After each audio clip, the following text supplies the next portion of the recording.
Bonjour à tous et bienvenue dans le 12-45, lundi 9 octobre. Voici les titres. Le cinéma français perd une de ses figures. Jean Rochefort s'est éteint la nuit dernière. Il avait 87 ans. Jean Rochefort, allure élégante et flegme malicieux à l'écran, avait joué dans plus de 150 films, parmi lesquels Un éléphant, ça trompe énormément. On en vient au commerce itinérant, à la manière des restaurants qui ont pris la route, à l'image des food trucks. De plus en plus de professionnels rendent leur activité mobile. Coiffeurs, agences de voyage ou encore projectionnistes. Une tendance qui fait revivre les zones rurales. C'est un reportage de Dominique Guido, Nils Brunelli et Olivier Levasseur. L'itinérance pour inspirer la confiance, c'est aussi le défi de Renato. Depuis un an, il promène son épicerie dans les lacets de l'arrière-pays. Toujours une vue magnifique. Il était cuisinier, il a tout quitté pour cette nouvelle vie. Moi, je suis content de me lever pour aller travailler. Je sais que je vais aller voir des habitués, des clients qui sont super sympas. Et forcément, ça donne envie, quoi. Son cœur de cible, les villages minuscules où il passe chaque semaine, comme ce jour-là à La Peine, 200 habitants et aucun commerce à part lui. Certains l'attendent avant même son arrivée. Comment ça va? Bah oui. Je suis allé me balader avec le chien. T'as vu du monde ce matin? Ah bah non, hein, vous êtes le premier. Ah bon? Ah oui. Le dernier commerce, il a fermé quand ici? Pas 40 ans au moins. Alors aujourd'hui, c'est l'épicerie de Renato qui fait office de lieu de vie. Les gens connaissent son jour de passage et arrivent petit à petit. Mais oui, on a les patates. Tiens, le café. Dans les petits villages, il n'y a pas trop, donc on discute un peu, on voit des gens qu'on voit pas les autres jours, quoi. Ouais. Voilà. J'ai vraiment l'impression d'être utile.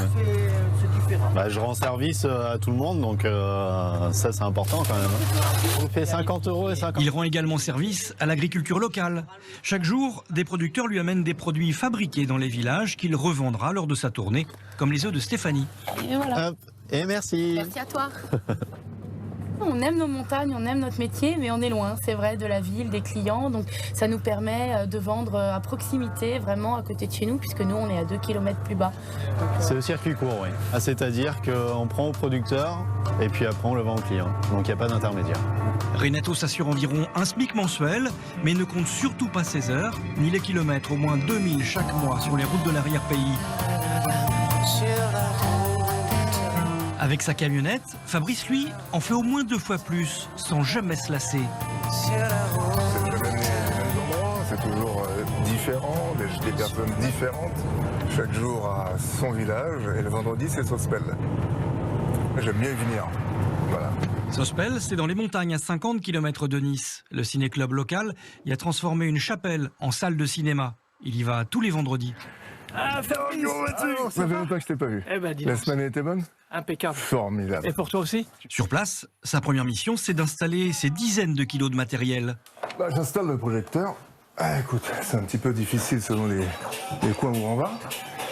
Mais on y arrive finalement. Non, c'est pas mal. C'est un peu dur, ouais. C'est lourd, mais facile à installer. Physique et technique. Chaque soir, une salle différente. Il a 1 heure pour tout mettre en place. Les macros ne sont pas faites sur l'appareil, je les fais manuellement à chaque fois. Je pense que pour ce soir, ça sera bon. La séance est à 20h. Grâce à Fabrice, tout sera bien en place. Ah, là, c'est parti. Ça, c'est du cinéma. Pour le village, c'est même un peu plus que ça. C'est la seule culture qu'on a sur Sospel toutes les semaines. Et chaque vendredi, c'est la même influence. Je vous rends la monnaie. Hein. Oui, merci monsieur. Même si c'est très rural, on a quand même des films qui sont super récents. Donc ça nous permet de pas forcément avoir redescendre en ville pour pouvoir voir un bon film, quoi, tout simplement. Et puis c'est plus convivial, c'est le petit côté campagne qui est vachement sympa. On est dans un vrai village. On n'est pas dans un grand multiplex. C'est ça qui change tout. Et c'est pour ça que Fabrice a choisi cette voie. L'itinérance, pour apporter du sens. Même si, au bout de 2 heures de projection, il doit tout ranger puis repartir, demain, ce sera un autre village. Astérix et la Transitalique, bientôt en librairie. C'est le 37e volet des aventures d'Astérix et Obélix. L'histoire les oppose bien sûr à 2 Romains particulièrement féroces, Pacilus et Coronavirus. Clin d'œil à l'actualité. Écoutez le scénariste et le dessinateur. On a lu ça tout petit, donc c'est vraiment un univers qu'on connaît de l'intérieur. Mais c'est rigolo pour ça, c'est d'essayer de retrouver un peu l'esprit qu'on aimait dans ce genre de BD, quoi.